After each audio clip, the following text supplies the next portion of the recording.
Conversaciones Saludables es un espacio donde una comunidad puede encontrarse para hablar acerca de temas de salud femenina, hacer preguntas, participar, ser parte de la respuesta. Aquí puedes abrir la mente para entender que la salud y el bienestar tienen múltiples dimensiones: física, mental, emocional, espiritual. Este es Conversaciones Saludables, tu podcast, tu comunidad.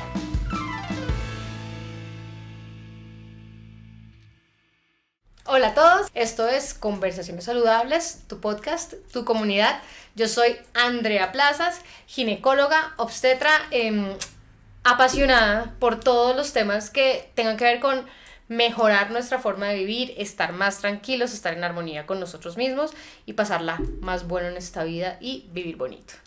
El día de hoy tengo un invitado que ha sido uno de los favoritos del público, soy sincera, y porque el que es caballero repite, les traje hoy a Alejandro Díaz. Él es ginecólogo, médico y ginecólogo de la Universidad Javeriana, ya saben de dónde nos conocemos, pero adicionalmente tiene un máster en sexología clínica y terapia de parejas del Instituto Superior de Estudios Psicológicos en Madrid. ¿Estoy en lo cierto? Así es. Oh, entonces aquí les traigo a Alejo. Alejo ya estuvo con nosotros en otro episodio donde hablamos de Tusa, un episodio, mejor dicho, que ha sido de los taquilleros de nuestra historia, pero lo traje hoy para hablar de un tema más interesante todavía, que más adelante les voy a decir de qué se trata. Hola Alejo, ¿cómo estás? Hola André, muchas gracias por estar acá. ¡Ey! Quería volver a estar porque de verdad el podcast anterior fue todo un éxito. Éxito rotundo, o sea, eso es todavía de los más descargados, te cuento. Y además tiene el nombre de Después de un corazón roto, hay un nuevo amanecer. Pero por supuesto que sí. Entonces aquí seguimos, mejor dicho, mejorando corazones, mejorando cerebros, mejorando la vida de todo el mundo, y por eso traje a Alejo, que es un duro de este tema. Alejo, pues yo ahí ya te describí un poquito tu parte académica y profesional, pero cuéntanos de tu parte. Tú, ¿quién eres? ¿Qué nos quieres contar a la comunidad de ti? Bueno, muchas gracias, André. Yo lo que les quería contar, pues, es que me interesan mucho estos temas. Como ya lo había dicho la vez pasada, como que la consulta ginecológica siempre nos hacían muchas preguntas y no sabíamos cómo responderlas. Sí, total. Entonces, de pronto nos enfrentábamos a situaciones sexuales, a situaciones de pareja, en donde nosotros simplemente veíamos la parte biológica y nos quedábamos ahí. Simplemente hay algo mucho más y es la parte holística. Sí. Entonces, en cuanto a esa parte holística, decidí hacer esto de terapia de parejas y sexología clínica, porque pienso que además es un tema que es muy tabú. Total, todavía, en este siglo. Y que pues además estamos tratando todos los días de que sea cada vez más abierto al público. Pero yo pienso que el tema de hoy les va a llamar muchísimo la atención porque no es algo que hablen todos los días. No se habla, y hoy, por ejemplo, estamos acá ambientando esta charla con unas bebidas un poco más para adultos. Esto no es que no lo pueden escuchar los menores, pero sí es un tema que definitivamente en las charlas y en las conversaciones de adultos se escucha mucho más que en las conversaciones de los jóvenes. ¿Listo? Entonces, Alejo, hoy digamos que se nos ocurrió, y creo que veníamos hablándolo desde hace mucho tiempo que nos grabamos este episodio, pero de un tiempo para acá ha venido, digamos que incrementándose en nuestras conversaciones, en nuestros círculos sociales, con mis amigas, con compañeros de trabajo, todo esto, el tema de la sexualidad en pareja, y sobre todo en pareja cuando uno ya es una pareja estable. Entonces hay muchas inquietudes, uno habla con sus amigos, con amigas, y creo que hay muchas visiones, pero creo que dentro de las múltiples visiones que hay, todos estamos notando esa dificultad que hay en manejar esa parte sexual en pareja de una forma satisfactoria, de una forma feliz, y de una forma que digamos que nos haga la vida más fácil a todos y que no sea sufrimiento. Entonces, por eso es que hoy estamos aquí con Alejo, que Alejo, digamos que como aparte tienes ese tema de terapia de pareja, creo que tienes una visión súper diferente creo que lo puedes ver de una forma increíble, y que nos puedes orientar mucho a toda esta comunidad, que estoy segura que tenemos inquietudes al respecto. Entonces, yo, para arrancar el episodio y para ya empezar nuestra conversación, bueno, les cuento, yo conozco a Alejo como de madre, creo que es del año como 2005, si no es antes, más o menos. Alejo, no, Alejo era estudiante mío, ¿cierto? De pregrado. Estudiante de pregrado, luego fue mi interno, luego fue mi residente, ahora somos colegas, compartimos un montón y como les digo, Alejo es mejor dicho, es un duro en este tema y creo que hace falta gente como tú para que estas discusiones se abran. No tiene que ser solo a través de una parte, como digo yo, como médica o profesional en una consulta, sino que delicioso poderlo discutir en unos ámbitos mucho más tranquilos, con una copita, comiendo. Pienso que es en un ambiente mucho más tranquilo y pues ustedes ahorita que los están escuchando como quieran, va a ser algo muy fructífero. Alejo, yo quería preguntarte antes de todo, ¿hay alguna diferencia, por ejemplo, en la visión de este tema de la sexualidad o cómo lo aborda la sexualidad de acuerdo al género masculino o femenino, de acuerdo a las edades, ¿hay algo que nos haga particulares? ¿Será que lo abordamos diferentes de acuerdo a lo que nos caracterice? Sí, claro, totalmente, André. Yo pienso que así nosotros pensemos que estamos en otro siglo, siempre se van a manejar lo que se podría llamar por Carl Jung, que es un psicoanalista, digamos, los arquetipos. Bueno, entonces esa visión masculina y femenina de las cosas, lo cual no digo que esté mal, no, para nada, porque yo pienso que cada visión es importante en una pareja. Sin embargo, aquí hay algo que, como estamos hablando de parejas que llevan mucho tiempo y ya estamos sí. hablando, digamos, de una edad adulta en donde las parejas han llegado a lo que es tener hijos, a formar un hogar, etc. Entonces siempre van a haber roles masculinos y femeninos. Una de las cosas que nosotros vemos es que es posible que las mujeres no hablen mucho del tema o que les dé vergüenza. Pero también se ve que a los hombres les es muy difícil expresar sus emociones. Entonces, eso sí como que es que importante. Las mujeres no lo dicen mucho, ¿sí? O vemos pacientes o mujeres que tienen una edad específica y más que todo en la posmenopausia, que sienten que les da vergüenza hablar sobre el tema, hablar de su sexualidad, porque igual es algo muy importante dentro de la dimensión humana y dentro de la salud. Pero a los hombres también les pasa lo mismo de otra forma, y es que ellos no saben expresar sus emociones. Por lo tanto, muchas veces sienten que la relación de pareja se basa en la sexualidad, simplemente. Entonces es como si las mujeres tuvieran una mejor educación respecto a las emociones y los hombres muy poca. Entonces, cuando hay un problema sexual, la mujer lo calla y el hombre probablemente va a actuar de una forma en donde esa incertidumbre de saber que se siente de pronto que perdió algo, de que no puede hacer un duelo, que hay algo que perdió en la relación, no sabe expresar la emoción que es. Entonces muchas de las cosas que nosotros vemos es que cuando hay un problema de pareja, la mujer le dice que él no le entiende y el hombre piensa que ella ya no lo quiere porque lo primero que se ve afectado es la sexualidad. Claro. Y como esa es la forma de expresar el amor de muchos hombres, entonces empezamos a ver este problema. Empieza a chocar por ahí. Pero también sabes que yo identifico que hay un rollo alrededor de las emociones.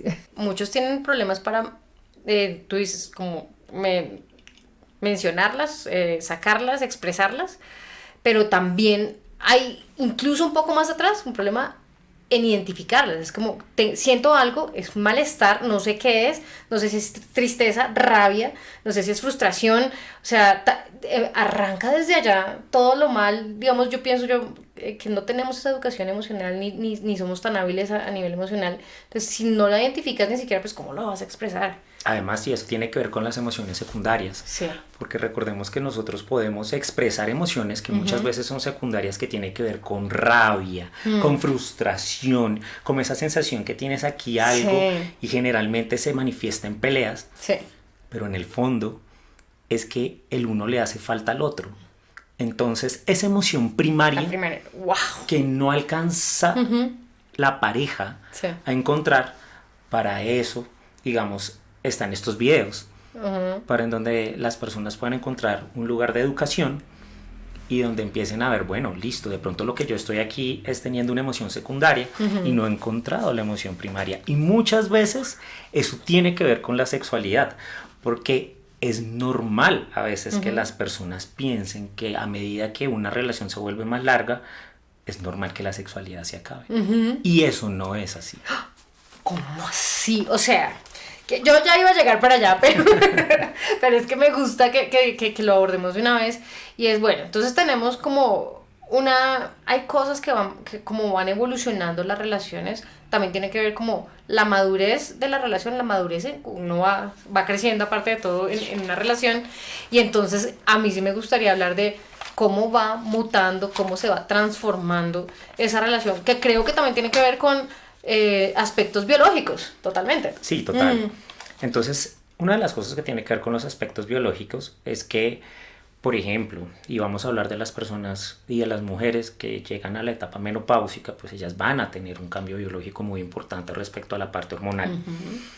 Sin embargo, uno de los aspectos biológicos más importantes es cuando nosotros empezamos a hablar sobre esa emoción de cuando las parejas se conocen. Entonces que hay una explosión de neurotransmisores impresionante. Sí. Entonces la noradrenalina, serotonina, dopamina, oxitocina, todo eso.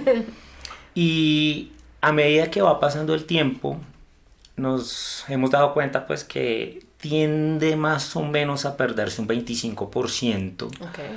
De lo que son la cantidad de relaciones sexuales que tiene la pareja. La frecuencia. Digamos. La frecuencia. Okay. Entonces, eso tiene varias razones. Y vamos a centrarnos más o menos en qué disminuye el deseo en una pareja. ¿Cuáles son los factores que pueden hacer que una pareja empiece a sentir que disminuyó el deseo entre ellos? Y uno tiene que ver con la institucionalización de la relación. Dios santo, o sea, eso es como ponerle nombre. Ponerle nombre, pero, o más o menos como cuando dicen que se consumó. Ok. ¿Por qué? Porque entonces cuando se consume, pues entonces ya no se salen a escondidas, entonces ya no está esa emoción, ya no está el peligro, ya no está eso. Entonces eso también genera una parte biológica importante. Por supuesto. Entonces simplemente pues ya estás con tu pareja al lado y digamos puede haber algo que se llama una sobreoferta sexual. Ok. Entonces, como que, bueno, ok, siempre está acá, Sí, está la lo tengo sobreoferta disponible sexual. 24/7. Ajá, Sí. entonces se acabó la sorpresa, se acabó eso. Entonces, ese es un factor que puede disminuir el deseo. Ok. Otro es que claramente ya se vuelve algo familiar, la familiaridad, la filialidad, en donde claramente eso también tiene que ver mucho con la oxitocina, con el apego. Entonces nosotros ya vemos, y eso es, además es muy bueno porque eso es evolutivo. Y es algo deseable. Claro, final, y es sentir especie. La familiaridad, tú sentirte que estás con esa persona a tu lado y que están formando una familia. Pero esa misma familiaridad puede disminuir el romance. Okay. Entonces, ¿qué pasa? Por ejemplo, eso lo vimos mucho en la pandemia, en donde muchas personas empezaron a tener problemas sexuales porque se veían todo el día. Porque además entonces se veían todo el día desarreglados, como que ya, como que la otra persona decía, bueno, listo, entonces pues, ok, ya no me estoy arreglando para ti, tú no te estás arreglando para mí. Entonces... Ni para nadie, porque ni salir a la esquina muy Exactamente. Hay otra cosa que tiene que ver con el sexo mecánico y rutinario. Y no estoy diciendo que eso sea mal. Porque pues digamos una de las cosas importantes en una pareja es conocerse. Entender que le gusta a la otra persona y que me gusta a mí. Sin embargo, el sexo se vuelve algo muy rutinario y muy mecánico. Entonces, algunas parejas sienten que eso es una de las causas en donde disminuye el deseo.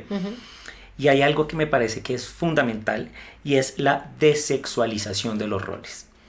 Entonces, hablemos de eso. Eso tiene que ver con que ya no eres mi pareja, mi novia, mi novio, sino que eres mi esposa, mi compañera de vida. En donde ahí viene otra vez la parte arquetípica, en donde es el hombre el que está ahí, la mujer tiene su papel de madre, el hombre tiene su papel de padre, lo cual no está mal. Tampoco. Sin embargo, entonces ya le ponemos que nos vemos como familiares, no nos vemos como amantes, sino casi hermanos, ahí o primos. Exactamente, algo así.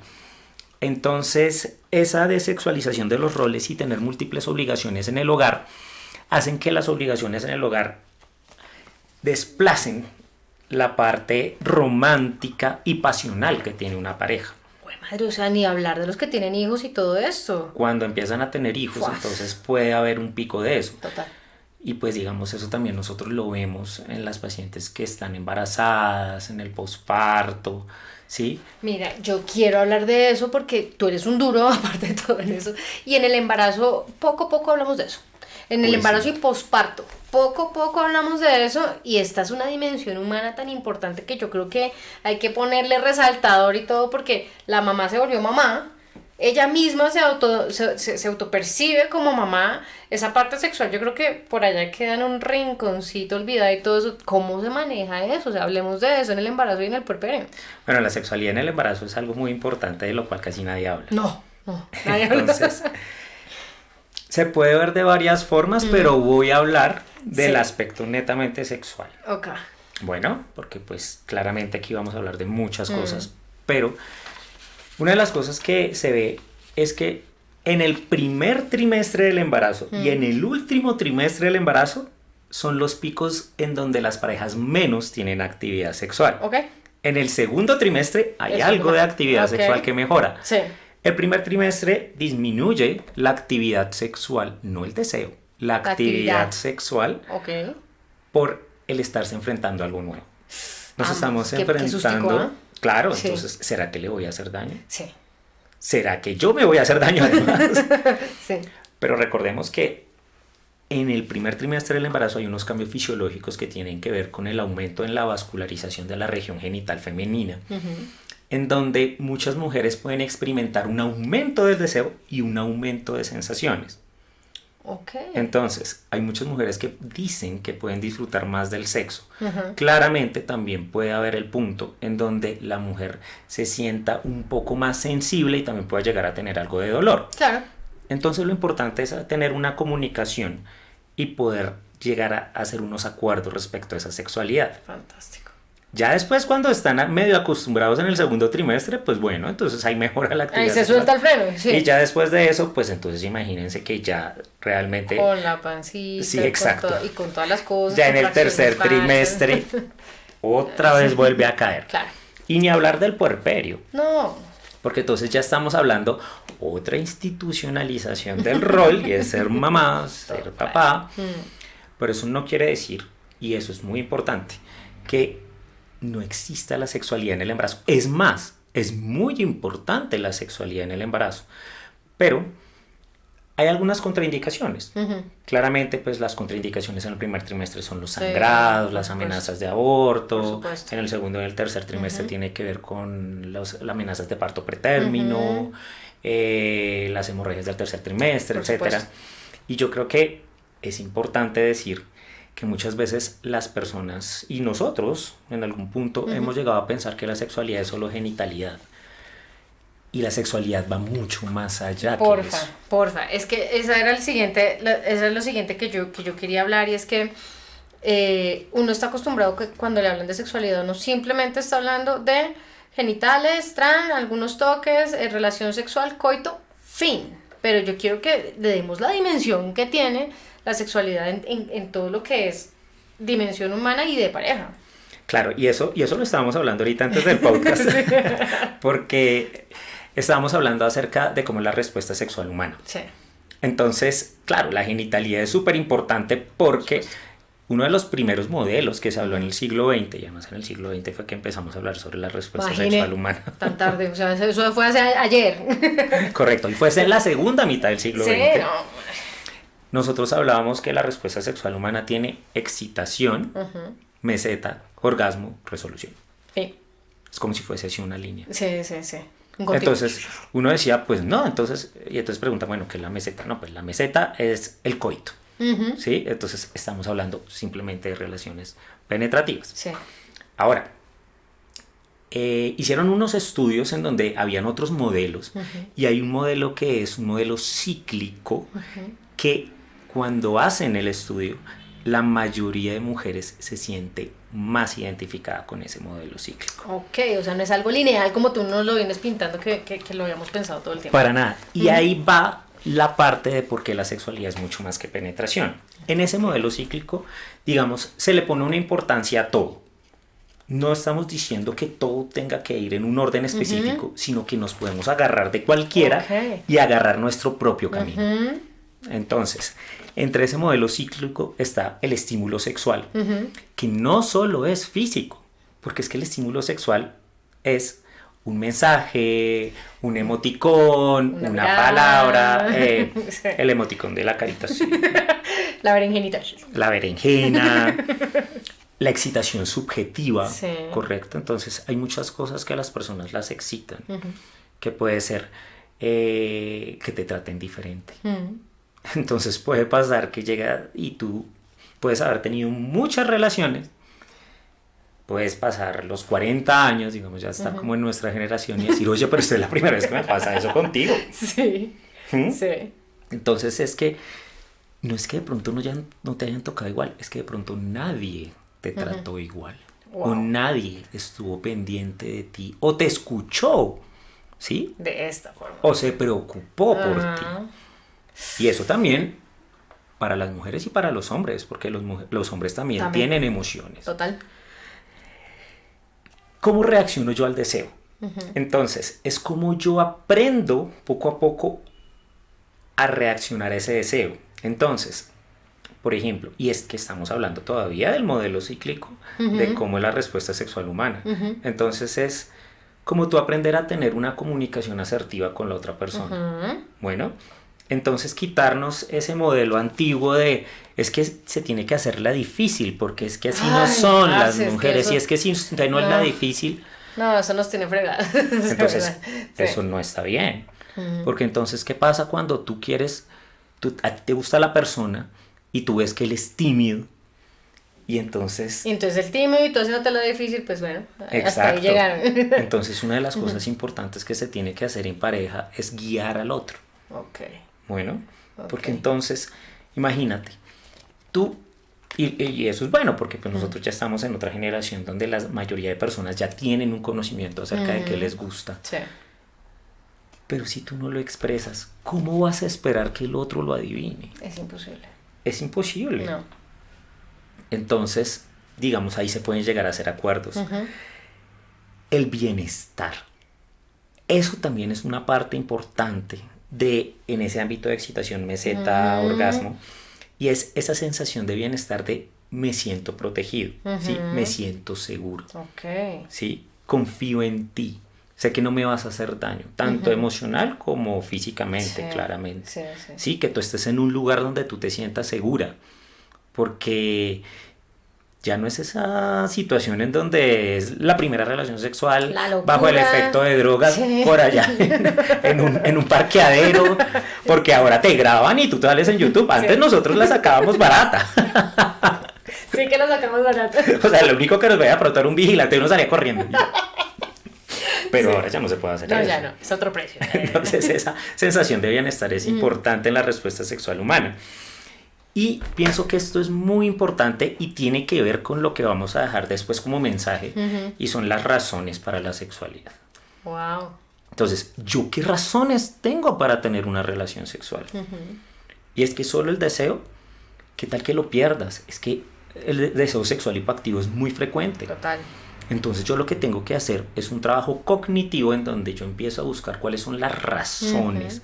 Y entonces imagínate que tú te das cuenta que después de unos años de la maternidad, ¿sí? De llevar algún tiempo juntos, que tú de pronto tuvieron que afrontar un problema económico juntos y se distanciaron sexualmente y se acaba el deseo espontáneo y tú dices, bueno, pero si yo me vuelvo a acercar a mi pareja, esa es una razón para tratar de volver a tener intimidad con mi pareja, entonces eso es una razón para tener sexo. Ok, pero es algo absolutamente racional. Y así es, porque es que muchas veces nosotros pensamos que el deseo sexual es espontáneo, y qué rico de pronto, no, pues chévere. Sí. Pero no es así, porque muchas veces en todas las terapias que tenemos para las disfunciones sexuales, se tiene que llegar a hacer acuerdos y al mismo tiempo se tienen que programar las relaciones. Explícame eso, ¿cómo así? Ya no es espontáneo, entonces decimos, tú y yo tenemos una cita este viernes a Correcto. esta hora y nos vemos. Entonces, imagínate eso que acabo de decir. Ajá. Llega, tienen 2 hijos, Sí. tuvieron un problema económico. Mi mamá se vino a vivir con nosotros, tu mamá también se vino a vivir, los tíos. Apague y vámonos. Entonces tenemos que dormir con los hijos. No, parce. Entonces, Dios. o sea, ¿cómo vamos a lograr cómo vamos a lograr tener, digamos, un ejercicio de aumento del deseo o un ejercicio sexual si no tenemos el lugar? Entonces, una de eso es, vamos a Programémoslo. buscar, por ejemplo, decimos, bueno, pues ya que están todos acá, cuiden a los niños, Y chao, nos fuimos. nos fuimos y tenemos una cita. Ok. Y se puede institucionalizar esa cita. Ok. Decimos, bueno, este es un viernes para nosotros. Sí. Entonces, uno programa el sexo. Creo que lo habíamos dicho en el podcast pasado que no hay nada más programado que cuando las personas son infieles. Y allá van y hacen y deshacen. Y ahí sí, Y eso es programado. Programadito y puntuales, mamá. No, pues Exacto. entonces también se puede aquí en pareja. Oye, hermoso, me encanta. Y mira que, bueno, yo me quiero devolver un poquito a algo que te habías dicho sobre la excitación. Y fue algo que tú me enseñaste que me pareció hermoso y espectacular, que lo vimos en nuestro segundo Tupper Sex, en el segundo evento que tuvimos con Alejo. Ah, sí. Eso fue, ya fue el año pasado, creo que fue el año pasado. Y tú hablaste sobre la clave erótica. Sí. Me pareció, Alejo nos hizo un ejercicio divino como de una, como una visualización. Una erotización. Y cada cual después contó su experiencia, que fue en un ambiente de absoluta confianza, una cosa muy linda que ocurrió acá. Y cada cual tiene una clave erótica súper diferente. Cada cual, una era olfativa, otra era táctil, otra era visual. Y todo, o sea, todo el mundo terminó con un cuento, un rollo espectacular. Todos somos tan diferentes, a todos nos excitan cosas tan diferentes que fue absolutamente valiosa la experiencia de escuchar el testimonio de todos. Sí, es verdad. Entonces, ¿cuál es la clave erótica? La clave erótica es eso que te excita, te pone. O sea, porque es que, nuevamente, ojalá todo fuera espontáneo. Ya quisiera. Pero pues igual nosotros también nos podemos poner en el mood. Y es que en serio, uno puede hablar con su date y uno dice, bueno, ¿qué vamos a hacer? Uno dice, no, pues depende del mood en el que estemos. Sí. O sea, que puede ser que no, nos vamos a un pub o nos vamos a cine, o depende del mood. Entonces uno también se puede poner en el mood. Y eso es muy individual. Sí. Esa es la clave erótica, en donde yo aprendo a conocerme y decir, yo tengo la oportunidad de estar con esta persona, me gusta esta persona, probablemente de pronto en el trabajo no tuviste un buen día, pero tú llegas y dices, yo tengo que cambiarme el chip. Entonces empezamos a encontrar que a cada uno le gusta algo. Y esa clave erótica es muy bonita porque no estamos hablando de la fantasía, estamos hablando de la clave erótica. Entonces, esa clave erótica se puede compartir en la pareja. Entonces, tú puedes decir, oye, a mí me gusta que me digas esto. Sí. A mí me encanta que pongas una vela. A mí me encanta que entremos a una bañera y huela a un jabón Sí, X. que tal canción me la pongas porque a mí con esa canción yo ya ya Exacto. se me activa. Y eso vimos en el ejercicio Sí, que hicimos. sí, Nosotros pues. lo que hicimos en el ejercicio Sí. fue poner una situación Sí. que, según la población general y que tiene que ver con nuestra cultura, se daba para el erotismo, Sí. pero los dejábamos libres a todos. Y ahí fue donde empezamos a votar. Lo escribían Sí. anónimamente, claramente. Sí. Y luego empezamos a leerlo y todo el mundo, ¡wow! Wow, qué cosas salieron increíbles, fue súper chévere, súper chévere, pero ahí es donde yo voy, o sea, el erotismo es tan variado, cada persona tiene tantas posibilidades, todos somos tan diferentes y hay tanto por explorar que yo digo, creo que tenemos herramientas, lo que pasa es que no sabemos agarrar por ahí, no sabemos usarlas, nos hace falta como de pronto una guía para poder sacar todo lo que uno tiene adentro y ponerlo en práctica. Además que nosotros pensamos que el erotismo tiene que ver con la otra persona y le ponemos esa responsabilidad a alguien que no tiene por qué ponerse. El erotismo empieza con uno mismo. Wow. Ahí es cuando nosotros empezamos a hacer esos ejercicios que se llama la ducha de sensaciones, y es empezar a sentirse uno bien con el cuerpo, porque todos tenemos algunos cambios. Y qué decir de las personas que han tenido hijos o que han tenido alguna enfermedad o que han tenido un accidente. Entonces eso de tener un espejo global, y es aceptarme a mí mismo, tener un espejo genital, muy importante para las mujeres, que muchas no se conocen sus genitales. El tener la ducha de sensaciones y empezarse a conocer y darse un tiempo para sí mismo. Es más, muchas de las cosas y los ejercicios que hacemos para la sexualidad es decir, encuentra un hobby. Y que no tenga nada que ver con la sexualidad. Encuentra un hobby. Ok. Encuéntrate a ti mismo. Y cuando uno se empieza a encontrar a sí mismo y uno se empieza a conocer, realmente, ¡puf!, es como si fuese esa llama, uno, que hace que disminuya la ansiedad, porque es que nosotros estamos hablando de algo que va a generar mucha ansiedad. Que disminuya en algunas ocasiones, digamos, unos estados de ánimo que puedan afectarte, y que al mismo tiempo seas capaz de poder expresar con seguridad a la otra persona que te gusta. Entonces, ese erotismo empieza por uno mismo, claramente. Sí. Entonces, ya después uno puede empezar a hacer otras cosas para la otra persona. Pero yo siempre, pues, o sea, digamos, para las mujeres, y eso sí lo sabemos, es que las mujeres no se arreglan para los hombres, ellas se arreglan para ellas mismas. Sí. Y que tú te sientas segura y lo puedas compartir es otra cosa. Sí, espectacular. Uy, Dios mío, o sea, aquí mejor dicho salió material. Y entonces, bueno, también ya, yo quería decirlo, es que se tiende a pensar a lo largo de que van avanzando las relaciones y todo esto, en la dinámica de parejas que llevan mucho tiempo, que la sexualidad, digamos que no es importante. Yo tengo lo que hablábamos justamente antes de empezar. Hay una corriente que dice, no, eso después de que usted ya se casa, tiene hijos, lo más importante es la estabilidad, que la respeten, que no la vayan a dejar, que le respondan por sus hijos, y ya, de ahí en adelante, ya, usted es por sí bien servida, o sea, el sexo pasó a ser como... Y hay unas culturas, que no voy a decir cuáles, en donde es normal tenerla querida. Exacto. Exacto. Bueno, llegamos a un punto en donde eso tampoco. También tampoco. Y hay otros que dicen, no, oiga, no, nosotros tenemos que seguir haciéndolo como en nuestros primeros 6 meses, donde digo yo, el ambiente neuronal y el ambiente de la pareja era absolutamente diferente, la dinámica era muy diferente. Pero entonces hay otra corriente que dice, oye, ¿por qué no somos como éramos cuando estábamos recién cuadrados? ¿Qué pasa? Entonces uno dice, bueno, y entonces dentro de la dinámica, ¿cuál es? ¿Cómo debe ser? O sea, ¿cómo es esa cosa? Si es un pilar, si es importante, nos vamos para un lado, nos vamos para el otro, ¿cómo es esa vaina? La sexualidad es fundamental. Y nuevamente hablemos de una sexualidad en donde nosotros nos identificamos en el mundo con nuestra sexualidad. Independientemente, pues, de nuestra diversidad de género, nuestra diversidad sexual, etc. Es un eje fundamental de la salud humana. Además, es un eje fundamental de la relación que tenemos con los demás.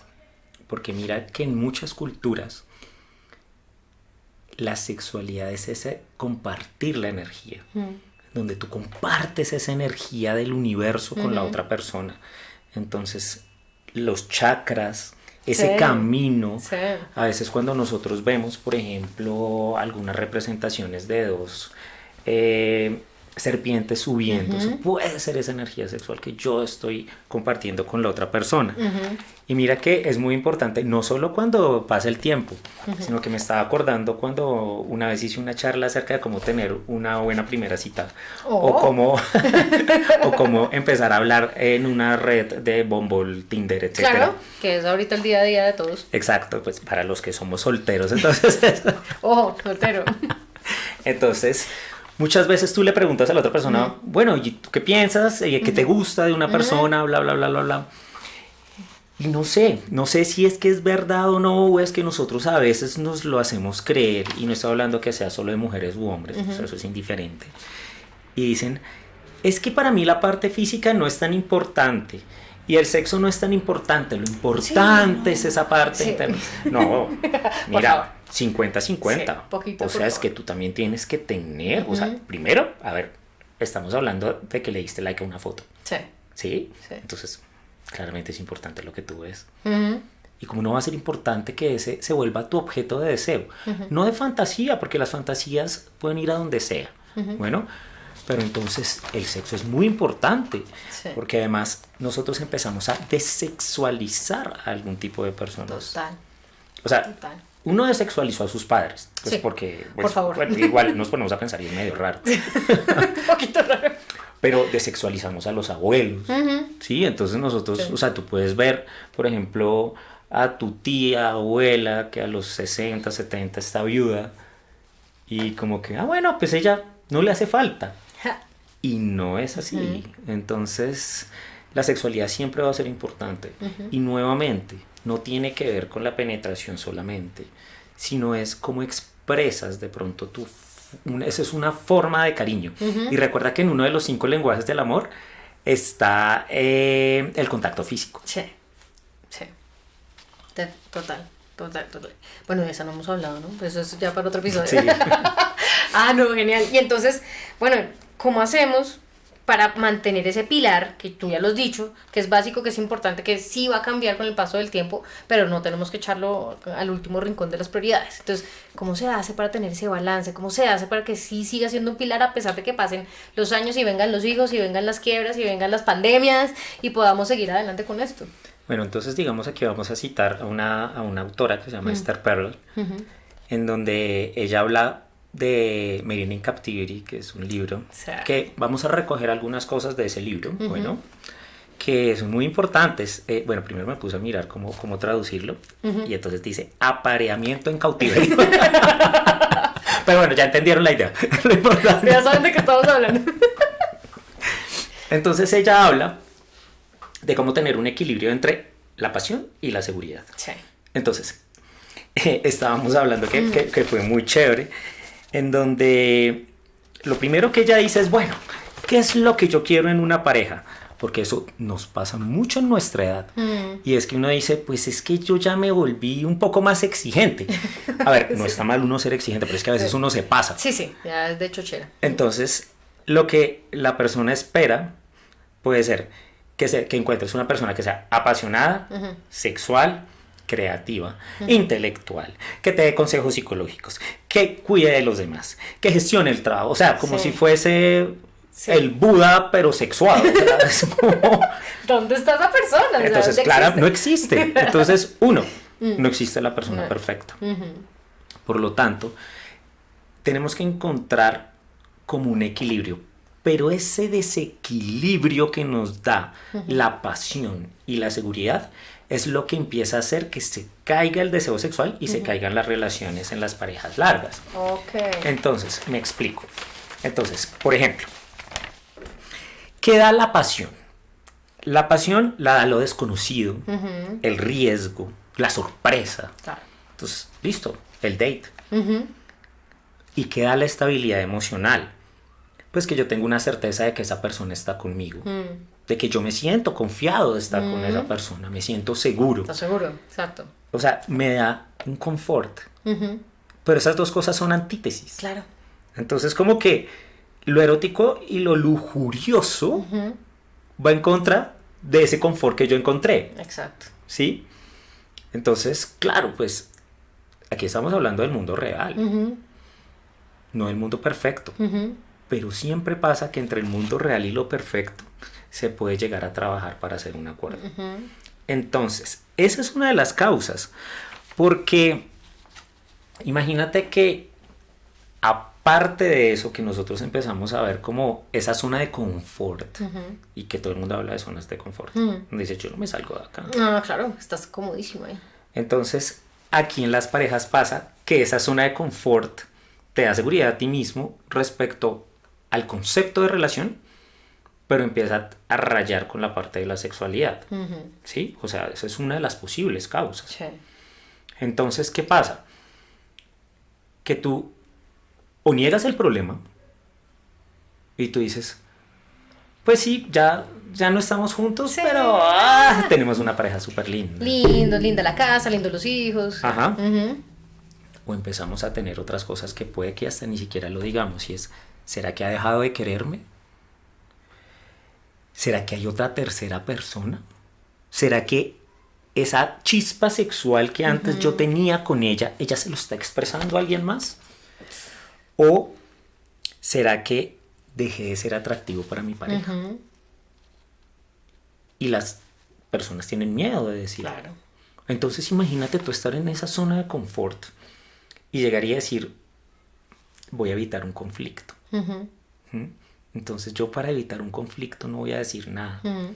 Entonces así empieza. Y me aguanto y me quedo. Y nosotros vemos que cuando el deseo empieza a acabarse, esa corteza cerebral empieza a dejar de ser reactiva. Bueno, o sea, se han hecho estudios en donde miran qué pasa con las personas que tienen una disminución en el deseo respecto a las que no lo tienen y cómo reaccionan a un estímulo erótico. Es que ya llega el punto en donde ni siquiera esa parte neuronal de la corteza frontal ya se va a activar ni nada. se activa. O sea que, oh, madre.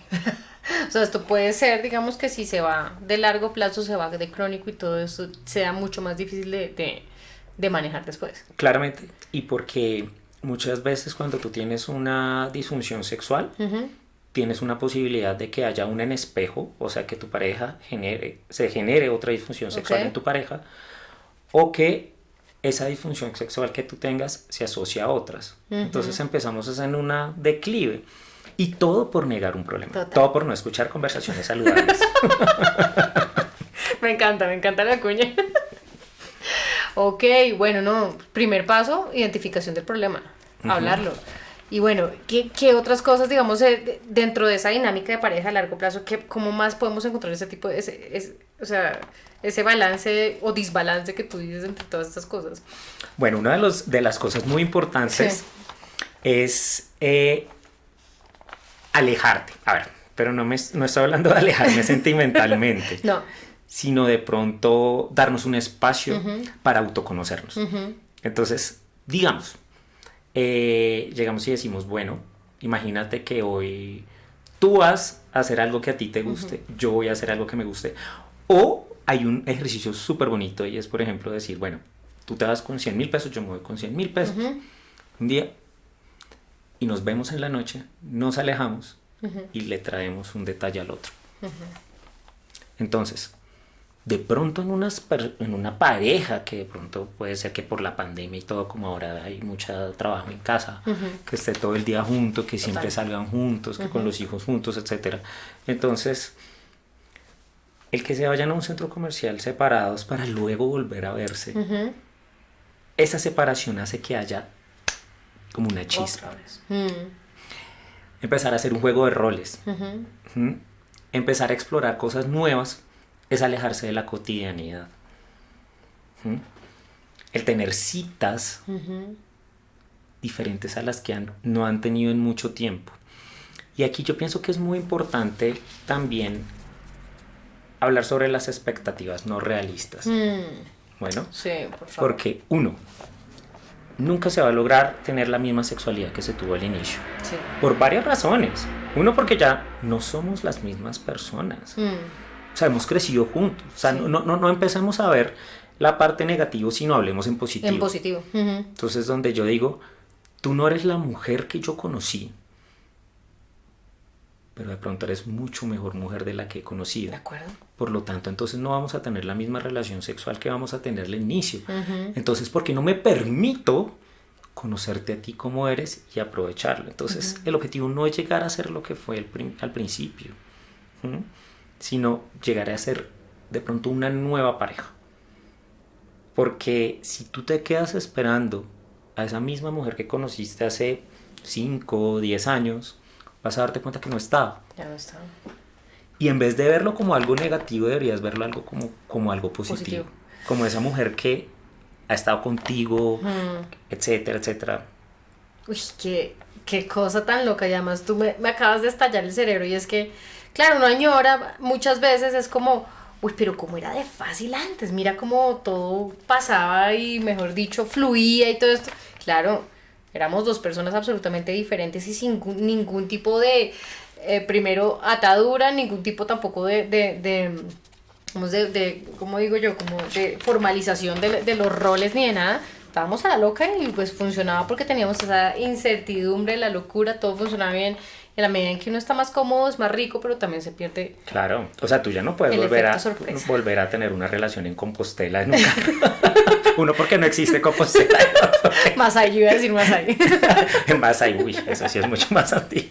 Y dos, porque te lleva la policía. Yo no sé qué pasaba en esa época, pero... Ay, no, Alejo, espectacular. Yo no sé si quieres, tenemos algo más en el tintero o si ya vamos de una vez al cierre de ya con lo que queremos dejarle a la comunidad. Pues yo quería solo decir una cosa rápida antes de cerrar. Sí. Y era que muchas veces te preguntan a ti, ¿y cuánto es normal de tener relaciones Por en favor. una pareja? Dale, dilo para que... Entonces, para anotar. Uno, la respuesta, pues, lo que yo diría es que las relaciones sexuales no son solo el sexo coito como tal. Sin embargo, si quieren tener una respuesta, generalmente se habla que entre 1 a 2 relaciones a la semana está bien, ¿no? Okay. O sea, no estoy diciendo que esté bien ni mal, sino que es el promedio. ¿Es el promedio o es lo deseable? Es el promedio. Es el promedio, ok. Porque es que lo deseable tú lo estipulas con tu pareja. Claro, ok. ¿Sí? Ok. Si tú quieres tenerlo 2 veces al día, regio. Fantástico. Que aguantes ese ritmo, de pronto cuando empiezan a tener roles en pareja es otra cosa. Sí. ¿Sí? Pero que no se preocupen por los números. Sí. O sea, realmente el preocuparse por números va a hacer que uno empiece a tener expectativas no realistas. Y sabes que eso genera mucha ansiedad. Y genera mucha ansiedad. Y la ansiedad ya sabemos que actúa por una vía muy maluca, por la cual también, digamos que puede interferir en todo lo que tiene que ver con la desencadenada del estímulo sexual. Ok. Y entonces ahora sí, queremos dejarle ahora sí los mensajes al final para todo el mundo. Bueno, entonces ahora sí, vea, después de que echamos lora, de que hablamos de la dimensión de la importancia del problema, que hablamos de cómo es el funcionamiento de nosotros, del cerebro, del cuerpo y de todo esto, quiero que Alejo nos deje como cierre de episodio para que ustedes se lleven estos mensajes que son súper importantes y que sea lo último que escuchen porque de verdad que son la cereza del pastel. Entonces cuéntanos, Alejo, para que se lleven todo, digamos, estos como consejos, que yo no quiero decir tips, sino como estas herramientas para su vida. Uno es conocerse. Cultiven sus fantasías. Conózcanse. Porque lo primero, la parte sexual de uno es uno mismo. Y ya después uno, con eso, decide compartirlo con la otra persona. Okay. Entonces, conózcanse. Sí. Recuerden tener lo de las expectativas sexuales, o sea, tampoco tengan unas expectativas mucho más allá, y eso tiene que ver mucho con la parte pornográfica, ¿no? Porque pues mucha gente aprendió de la sexualidad con el porno. Con el porno, no hay más, sí. Tener asertividad. La asertividad, tener una comunicación asertiva en pareja en donde nosotros podamos expresar, poder hacerle entender a la otra persona que le escuché, poder decir mi punto y al mismo tiempo hacer una propuesta. Construir. Es importante. Total. Y nunca olviden los mensajes en positivo y guiar a las parejas. Sí. No esperen que la otra pareja les adivine lo que quieren, sí, sino que simplemente guíenlos. Comunicación. Full comunicación. Y lo de siempre, sentir es válido. Si ¿Qué uno esto? tiene, sí, expresar emociones. Sí. Saber expresar emociones. Total. Y tratar de entender las emociones primarias. Total, porque mira que al final lo que está mal no es sentir. Todos sentimos, o sea, al final, sea positivo o negativo el sentimiento, que era lo que hablamos en el episodio de Tusa. Entonces uno como tiene sentimientos que son, pues voy a decir, negativos o que generan disconfort, uno se niega a sentirlos, pero hay que sentirlos, hay que dejarlos fluir y listo. O sea, trate de gestionarlos, trate de comunicarlos, expresarlos, lo que sea, pero este es el mensaje de Alejo, creo que... Siempre sentir es válido. en el anterior, y va a seguir siendo el mensaje para siempre. Alejo, muchas gracias. Este episodio me encanta, me encantó. Venía yo rogándole a Alejo que viniera a grabar, porque de verdad creo que esto hay que hablarlo, esto tiene que normalizarse, tenemos que tenerlo en nuestras discusiones, pero sobre todo, creo yo, y sobre todo en las pacientes o en las personas que crean que tengan algo más de base, que simplemente estos consejos no sean suficientes, consulten con un especialista. Alejo es un duro en esto, pero tenemos muchas personas que están formadas al respecto. Alejo, gracias por venir. Salud, mira que yo me terminé todo lo que me había traído. Muchas gracias y espero volver a otro episodio de Conversaciones Saludables. Que sí, que vuelva. Con los problemas es por no escuchar este podcast. Escúchanlo, su vida mejorará, serán más felices. Chao. Chao. Si te pareció útil esta conversación, compártela. Por último, recuerda que las mejores conversaciones son contigo. Sígueme en @conversaciones.saludables en Instagram, donde tienes un espacio para participar, opinar y tener información acerca de los próximos eventos de esta comunidad.